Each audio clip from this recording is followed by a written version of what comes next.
Bakit namin sasayangin ang buhay ng kapatid mo kung pwede naman yung buhay mo na lang? Iyan ang eksaktong sinabi ng tatay ko.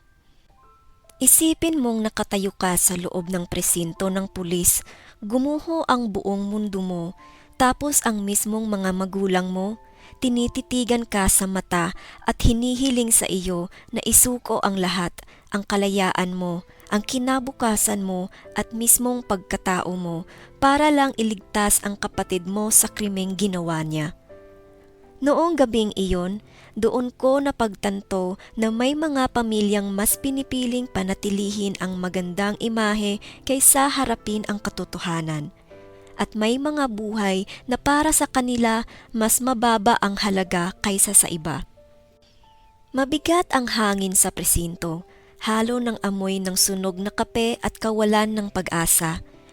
Nanginginig ang mga kamay ko sa aking kandungan habang nakaupo sa tapat ni Detective Daniel.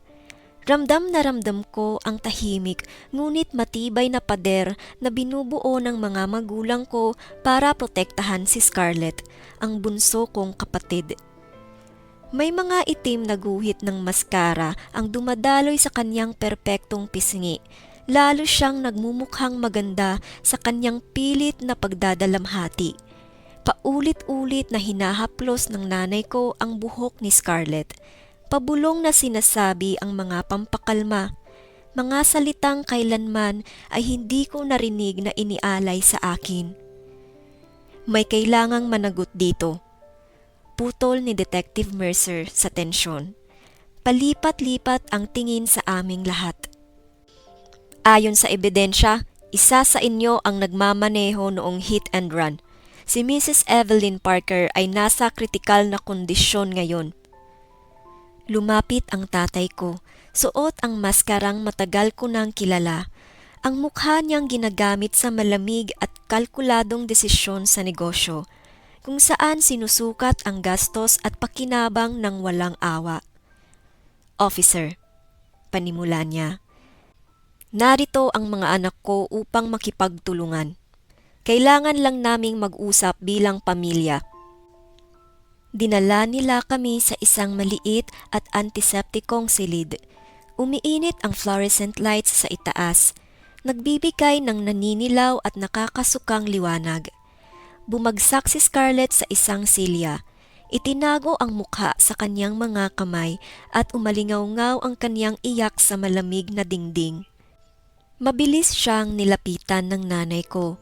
Niyakap na parang 6 na taong gulang pa rin at hindi isang 24 years old na babae. Pagkatapos, humarap sa akin ang tatay ko. Ang tingin niya, nakaukit sa isip ko hanggang ngayon. Isang titig na nakikita ko pa rin tuwing ipinikit ko ang aking mga mata. Claire.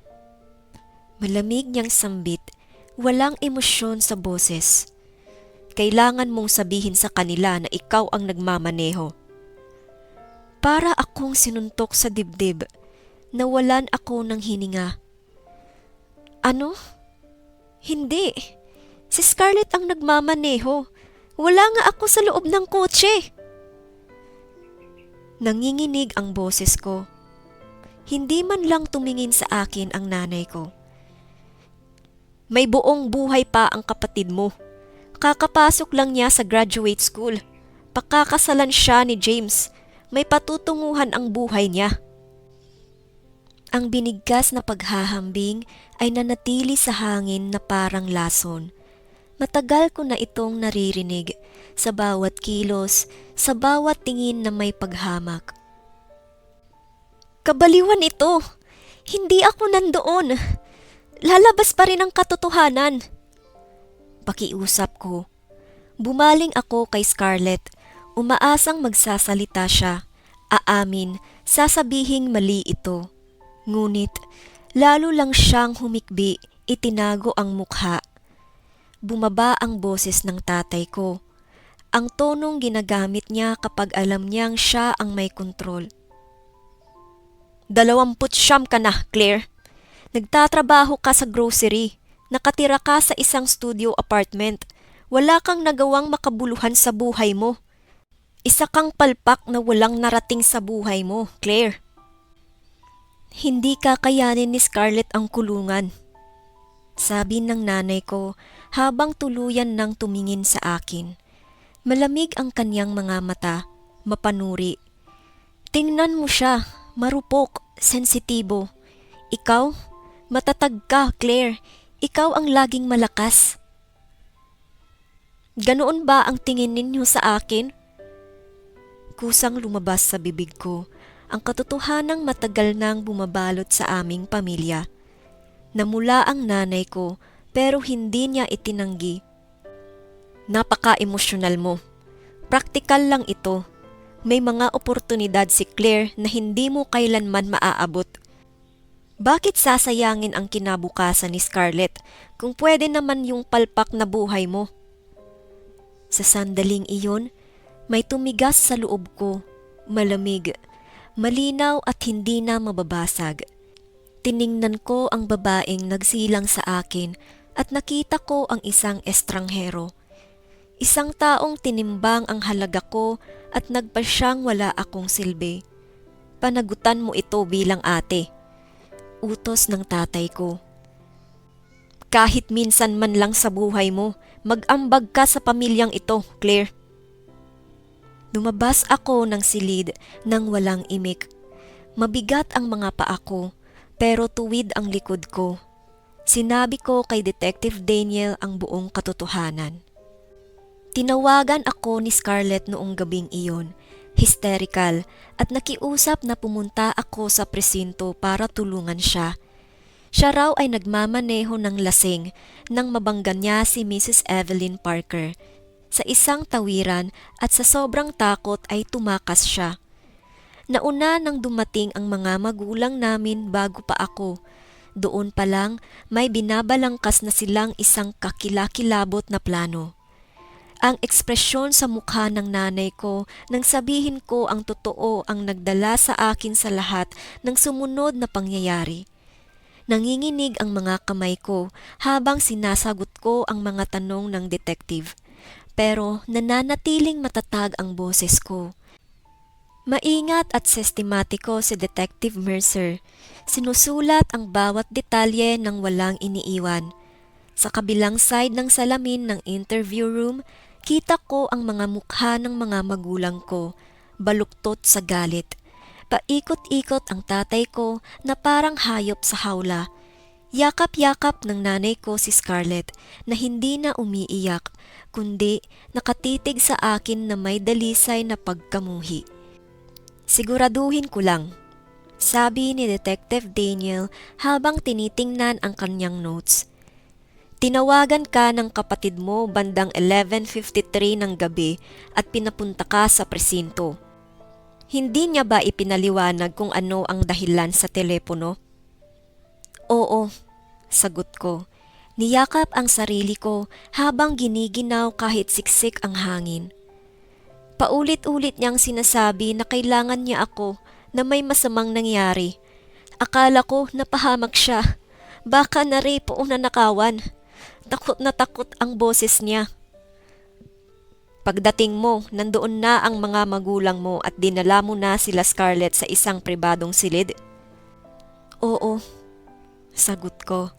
At kumulo ang sikmura ko sa alaala. Pagpasok ko pa lang, sinimulan na agad ng tatay ko ang plano nila.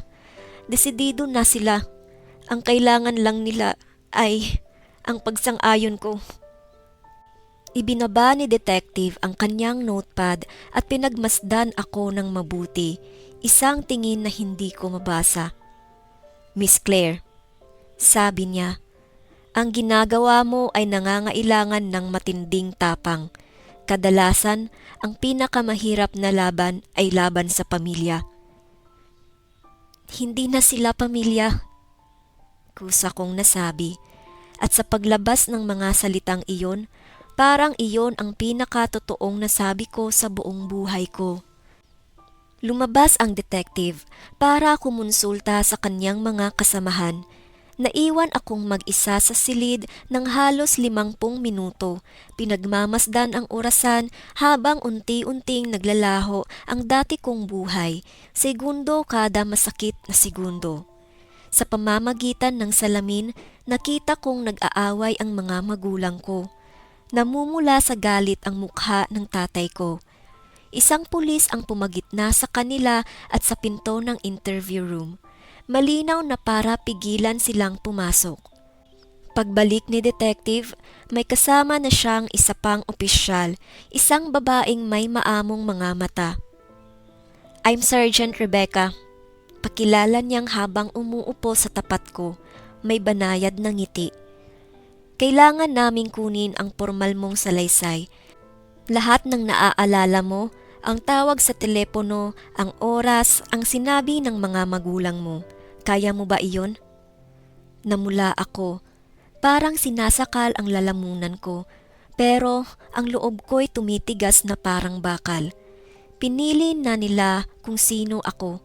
Ngayon, ako naman ang pipili para sa aking sarili. Inabot ng mahigit 2 oras at 15 minuto ang pormal na salaysay. Paulit-ulit nilang ipinapasabi ang ilang bahagi, hinahanap ang anumang salungatan.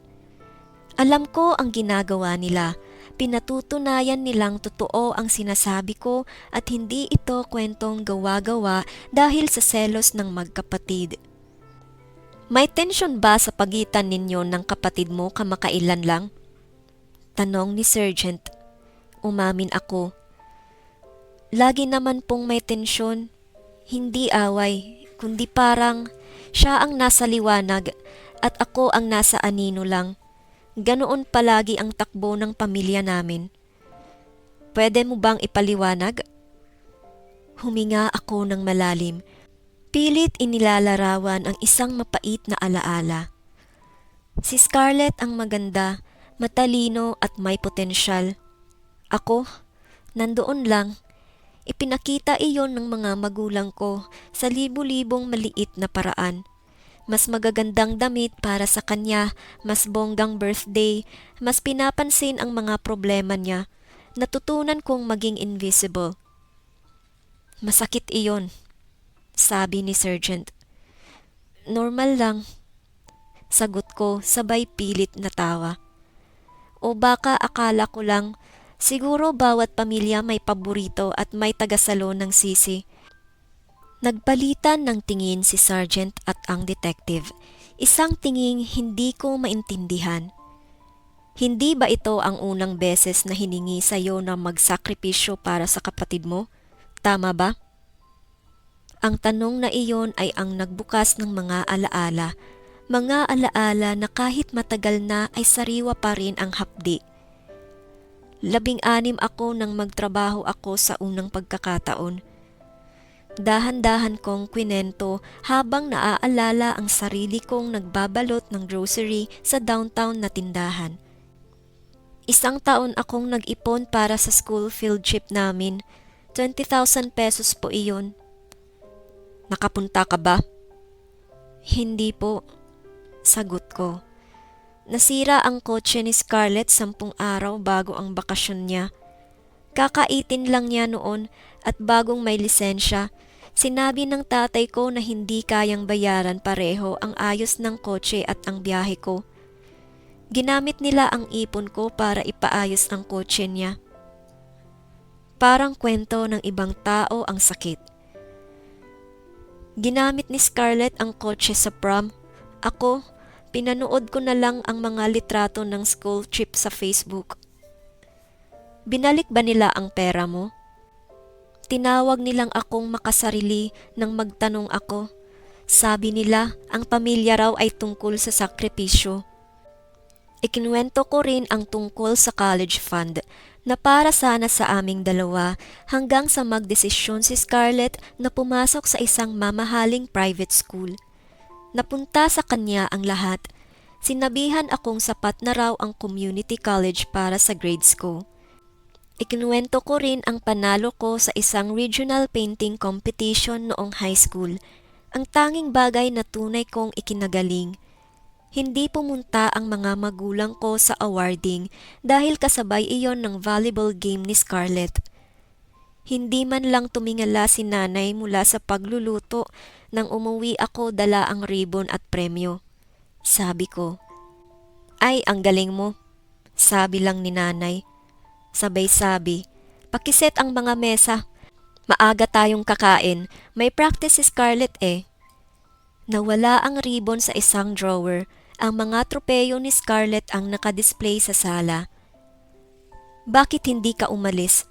tanong ni Sergeant. "Saan ako pupunta?" sagot ko. Kahit sa akin, parang inosente ang tanong. Wala akong pera, wala akong sasakyan at wala akong masasandalan. At may parte pa rin sa akin na umaasang kapag nagsikap pa ako, kapag napatunayan ko ang sarili ko, mapapansin din nila ako. Tumingin ako sa kanya ng diretsyo. Ngayong gabi, naintindihan ko na hindi nila ako kailanman makikita. Itinuring nila akong disposable, kaya tinatanggal ko na rin sila sa buhay ko. Matapos kong tapusin ang aking salaysay, sinabihan nila akong maghintay habang ini-interview ang kapatid ko. Inilipat nila ako sa ibang silid. Doon ako umupo. Umiinom ng napakasamang kape mula sa vending machine habang pinagmamasdan ang orasan sa dingding. Lampas 3:00 ng madaling araw, 3:18 a.m. May lumapit na victim advocate. Hindi ko na maalala ang pangalan niya.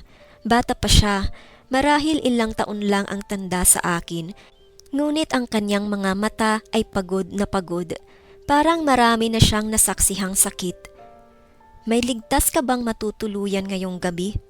tanong niya. Hindi ko man lang iyon naisip. "May apartment po ako." "Alam ba ng mga magulang mo kung saan ka makikita?" "Opo," sagot ko agad. Pupunta sila roon na puno ng galit at paninisi. Ang ideyang iyon ay parang sumuka ang sikmura ko. "May mga resources kaming pwedeng ibigay," sabi niya sabay abot ng isang card. "Counseling, pansamantalang tirahan. Ang pinagdadaanan mo ay isang uri ng trauma sa pamilya." Tinanggap ko ang card, pero alam kong hindi ako tatawag. Gaya ng lagi, haharapin ko itong mag-isa. Tahimik, walang reklamo at hindi humihingi ng tulong na baka hindi rin naman dumating. Bandang 4:45 a.m., hinanap ako ni Detective Daniel. Mukha siyang pagod pero may konting ginhawa sa ekspresyon. "Umamin na ang kapatid mo," direkta niyang sinabi. Napakalakas ng ebidensya, traffic camera footage, paint transfer sa kotse niya at ang blood alcohol test na kinuha ngayong gabi. Palipat-lipat ang kwento niya pero sa huli inamin niya ang lahat. Bumuhos ang ginhawa sa akin ng sobrang lakas, parang nahilo ako. "Ano ang mangyayari ngayon?" tanong ko. "Kakasuhan siya ng naaayon," sagot niya sa akin. DUI, hit and run, pagtakas sa pinangyarihan ng aksidente na may nasugatan. Mahaba ang posibleng sentensya, napakahalaga ng testimonya mo sa paglilitis. Nandito kami para sa iyo. Sandali niya akong tiningnan. "Nasa loob pa ng gusali ang mga magulang mo. Kung gusto mong iwasan sila, pwede ka naming ilabas sa likod." Nag-isip ako sandali, saka umiling. Sa harap ako lalabas, hindi na ako magtatago. Naghihintay sila sa lobby. Nakatayo ang tatay ko, nakakross ang mga braso, mukha'y parang ulap na may dalang bagyo. Ang nanay ko naman ay nakaupo sa plastik na silya, bagsak ang balikat, parang tumanda ng 10 taon sa loob ng isang gabi. Wala si Scarlett. Malamang ay naproseso na at nasa kulungan na para sa arraignment. Tumitig sa akin ang tatay ko. Isang tinging matagal nang kayang takutin ang mas batang bersyon ko. "Sinira mo ang pamilyang ito, Claire." "Kayo ang sumira," sagot ko. Malamig at matatag ang boses. Nang pinili ninyong mas mahalaga ang isang anak kaysa sa isa, tumanggi lang akong makisama. Sa wakas, tumingala ang nanay ko, halos pabulong ang boses niya. Kapatid mo siya. Paano mo nagawa ito sa kanya?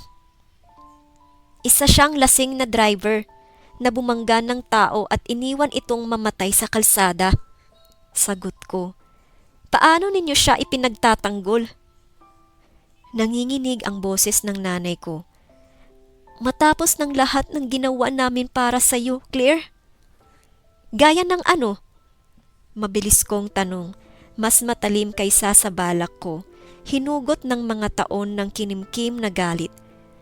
Pinakain ninyo ako at binigyan ng tirahan? Iyon ang minimum na obligasyon ng magulang, hindi utang na kailanman kong babayaran. Lumapit ang tatay ko, ibinaba ang boses sa isang nakakatakot na bulong. Kapag lumabas ka sa pintuang iyon, patay ka na sa amin. Wala ka ng pamilya, wala kang suporta at walang kahit na ano. Ngumiti ako, hindi masaya kundi malaya. Kita kong lalong nagalit siya. Matagal na akong walang kahit ano mula sa inyo. Sagot ko, diretso sa kanyang mga mata. At least ngayon, malaya na ako sa inyo. Nilampasan ko sila at lumabas sa malamig na hangin ng madaling araw. Nagsisimula ng lumiwanag ang langit. Ang malalim na bughaw na nauuna bago sumikat ang araw. Mag-isa ang kotse ko sa parking lot. Umuwi ako sa halos walang laman na mga kalsada. Pakiramdam ko'y mas magaan ako kaysa sa nararamdaman ko sa loob ng maraming taon. Sa mga sumunod na linggo, naging magulo ang lahat. Mga pagdinig sa korte, papeles at patuloy na galit na mensahe mula sa mga magulang ko. Kumuha sila ng abogado na sinubukang wasakin ang kredibilidad ko. Ipininta akong isang inggiterang ate na gumanti sa kapatid. Ngunit sinira iyon ng traffic camera footage. Kahit ganoon, patuloy pa rin silang lumaban.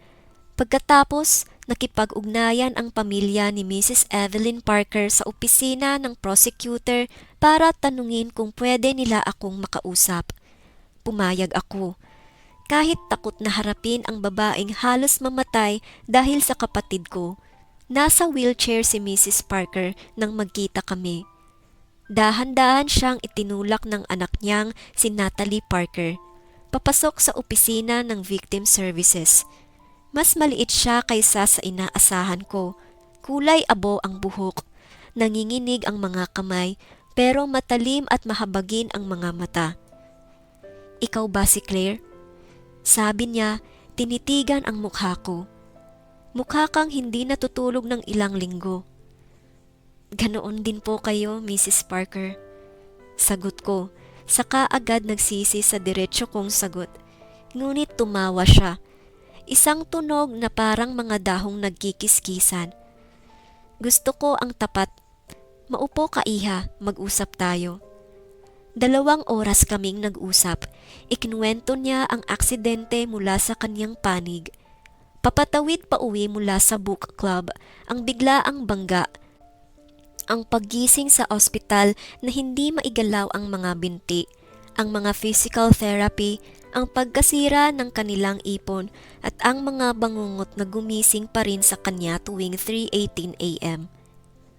Pasensya na po, sabi ko, kahit alam kong wala akong kasalanan. Hindi ikaw ang gumawa nito, mariin niyang sagot. At ayon sa pulis, ikaw lang sa pamilya ninyo ang nagtangkang itama ang mali. Huminto siya sandali.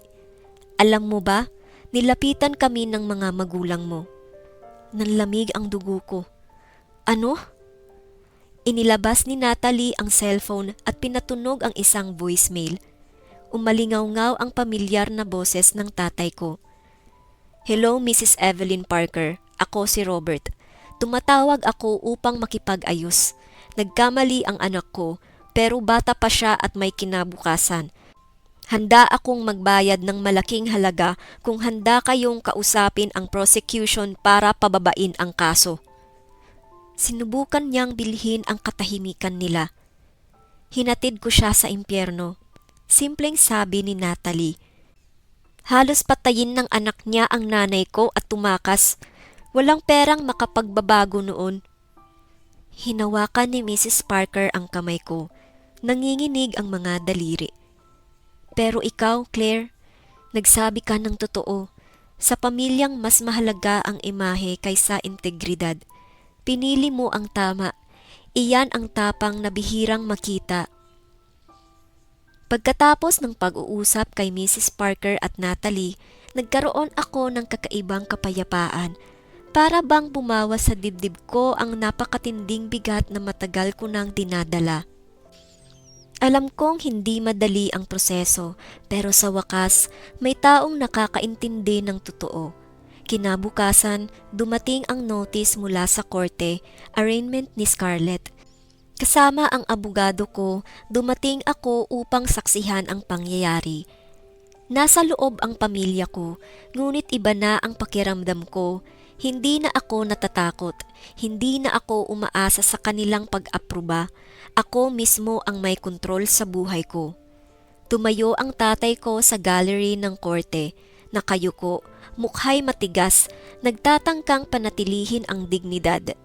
Ang nanay ko ay nakayuko rin, halatang nagtatangkang humarap sa realidad na hindi na nila kayang kontrolin ang kapatid kong si Scarlett at hindi na rin nila kayang kontrolin ako. Tumingin ako sa kanila at marahil iyon ang pinakatapat kong tingin sa buong buhay ko. Hindi nyo na ako makokontrol, sabi ko sa sarili ko, at hindi nyo na ako masisira. Hindi ako nagpakita ng galit o sama ng loob. Wala akong pangangailangan na ilabas iyon. Mas matapang ang kapayapaan kaysa sa galit. Mas malakas ang determinasyon kaysa sa paninisi. Sa loob ng kulungan, nakita ko si Scarlett. Mas maliit siya kaysa dati, hindi dahil sa edad, kundi dahil sa bigat ng konsensya. Nang makita niya ako, medyo natigilan siya. Ang dating mayabang ng ngiti, ngayon ay tila nanghihina. Lumapit ako, dahan-dahan, hindi para saktan, kundi para ipakita ang isang simpleng katotohanan. Ang bawat aksyon ay may resulta. Ngayon alam mo na, Scarlett. Walang pag-iyak, walang pagtutol, siya rin, tanging tumango at sumulyap sa akin ng may halo ng takot at pagkilala sa mali. Hindi ko kailangang sabihin pa, ang mga mata niya ang nagsabi ng lahat. Paglabas ko ng kulungan, pumasok ako sa kotse ko at nagmaneho pa uwi. Isang bagong araw ang sumikat. Hindi lamang sa kalangitan, kundi sa puso ko. Para sa unang beses sa mahabang panahon, ramdam ko ang kalayaan. Nakilala ko rin ang isang counselor na tutulong sa akin na ayusin ang trauma mula sa pamilya. Unti-unti, natutunan kong ang pagiging matatag ay hindi lamang tungkol sa pagtitiis, kundi sa pagtanggap sa katotohanan at pagpili ng tama kahit ang mundo ay laban sa iyo. Sa mga sumunod na linggo, nag-ayos ang mga detalye ng kaso at ang pamilya ni Mrs. Parker ay nagsimula ring gumaling. Si Scarlett, sa kabila ng parusa, ay nakaranas ng tamang leksyon na sana'y magturo sa kanya ng responsibilidad. Ako naman, nagpatuloy sa buhay ko, mas matapang, mas malaya at handang harapin ang anumang hamong darating sa buhay ko. Minsan, ang pinakamalaking pagsubok sa buhay ay hindi sa labas, kundi sa loob ng tahanan mo, sa mga magulang mo, sa mga kapatid mo, sa mga taong pinakamalapit sa iyo. Doon mo unang mararanasan kung paano ang totoong katatagan at tapang. Hindi ko kailanman malilimutan ang gabing iyon sa presinto, ang mga mata ng tatay ko, ang pag-iyak ni Scarlett at ang malasakit ni Mrs. Parker. Ngunit sa huli, natutunan kong ang katotohanan at integridad ay hindi kayang bilhin ng kahit sinong pera, impluwensya o pagmamanipula. At iyon ang simula ng buhay ko, Isang buhay kung saan ako ang may hawak ng kapalaran ko, hindi sila. Matapos ang lahat, nagsimula akong muling bumuo ng buhay ko. Lumipat ako sa isang city malayo sa pamilya ko. Nag-enroll ako sa community college gamit ang perang pinaghirapan ko sa grocery store. Dito, nagsimula ang aking bagong simula. Ang planong matagal nang nakatago sa ilalim ng mababang inaasahan ng pamilya ko at sa sariling pagtanggap sa mga limitasyon ko noon. Makaraan ang 3 taon, ang nanay ko ay pumanaw na. Hindi ako dumalo sa kanyang libing, hindi ko na kailangan. Ang tatay ko at si Scarlett ay muling nagtagpo, pero hindi na ako bahagi ng kanilang mundo. Si Scarlett, nakalaya na sa kulungan, ngunit may criminal record at hiniwalayan ng kanyang fiancé. Ang dating babae na hinahamak sa pamilya, ngayoy isang matagumpay na developer. Nanatili akong tapat sa taong nagbigay sa akin ng pagkakataon. Sa 2 taon pagkatapos ng graduation, na-promote ako bilang lead developer sa isang kumpanya. Ang maliit na startup ay naging contender sa cybersecurity industry. Binili ko ang sarili kong maliit na bahay, may garden na unti-unti kong inaalagaan at pinatunayan sa sarili ko na kaya kong lumikha ng buhay mula sa wala, base sa sariling kakayahan. Sa wakas, natutunan ko ang pinakamahalagang aral. Hindi halaga ng opinyon ng pamilya ang nagpapasya sa kahalagahan ko. Ako ang may hawak ng sariling dignidad at kinabukasan. Wala nang pamilya na magdidikta sa akin, wala nang kapatid na gagabayan ako sa maling paraan. Ang buhay ko ay akin, tapat at puno ng pagmamalasakit sa sarili at sa tama. Sa bawat araw, pinapanday ko ang sarili ko. Trabaho, hardin, proyekto at mga relasyon. Ang bawat pagkakamali at pagsubok noon ay naging pundasyon ng aking tagumpay. Ang mga magulang ko at si Scarlett nasa mundo nila, ako sa sarili ko lang. Sa wakas, ramdam ko ang tunay na hustisya. Ang hustisya ng pagpili sa sarili at hindi sa kagustuhan ng iba. Wakas. Maraming salamat sa pakikinig. Kung hindi pa kayo nakasubscribe, mangyaring mag-subscribe na at pindutin ang notification bell para manatiling updated sa mas marami pang nakakagulat na totoong kwento sa buhay.